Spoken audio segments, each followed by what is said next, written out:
Suppose if I am using Microsoft Excel in my Windows computer and I selected Excel, for example, if I am going to type here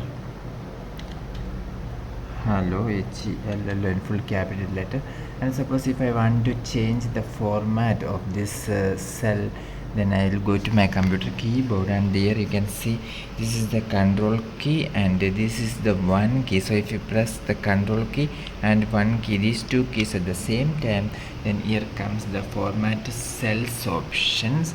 That is if you want to change the styles and everything, you can do here. Or if you want to change the font size, you can select from here. Or if you want to change the color also, you can do from here.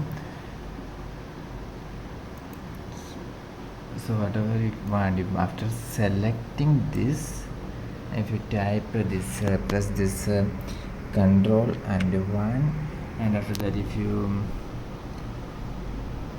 change the font size to 12 and press the OK, then you can see the font size have been changed here.